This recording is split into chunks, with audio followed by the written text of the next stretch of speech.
जब लालू जी नहीं डरे इन भाजपाइयों से तो उनका लड़का डर जाएगा। अगर गलती हो गई हो तो इनको आप लोग माफ करने का काम कीजिए। जनता इतना पागल नहीं खे कि तहरा के अब माफ करी।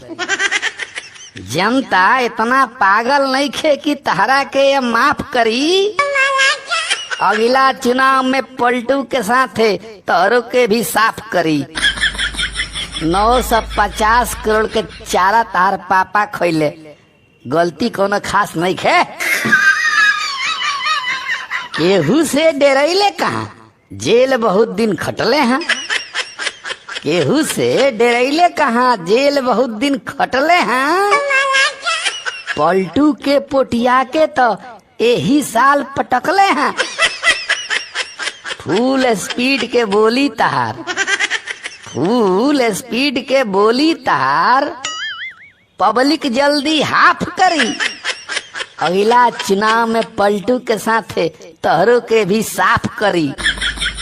950 करोड़ के चारा तार पापा खैले, गलती कोनो खास नहीं है।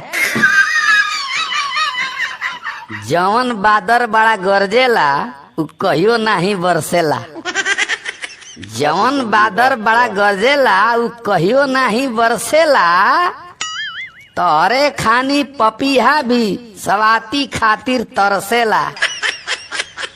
जवन कुकुर ना काटी, जवन कुकुर ना काटी उ दुआरे पर से डाफ करी।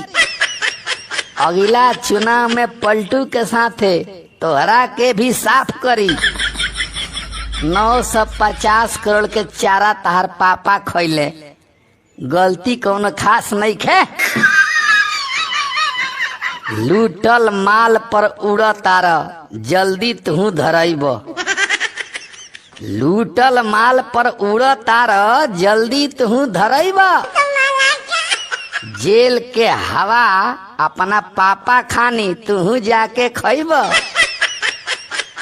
सीबीआई आईडी जल्दी, सीबीआई आईडी जल्दी तोहरो गला के नाप करी।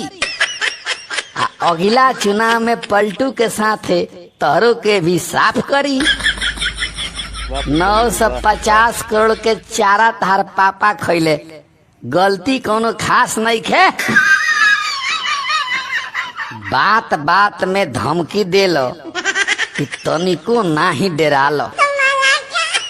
बात बात में धमकी देलो कि तनिको नाही डरालो। मतलब लालू चारा खैले तो तू चारा खा लो। पलटू से तनी बच के रही है, पलटू से तनी बच के रही है, पता न कहिया घात करी।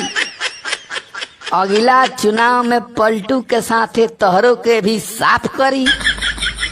950 करोड़ के चारा तार पापा खैले, गलती कोनो खास नहीं है। जनता इतना पागल नहीं है कि तारा के अब माफ करी। और अगला चुनाव में पलटू के साथ तोहरों के भी साफ करी। 950 करोड़ के चारा तार पापा खैले, गलती कोनो खास नहीं है। इस वीडियो को लाइक करें, हमारे चैनल को सब्सक्राइब कर बेल आइकन जरूर प्रेस करें। हमारी न्यू वीडियो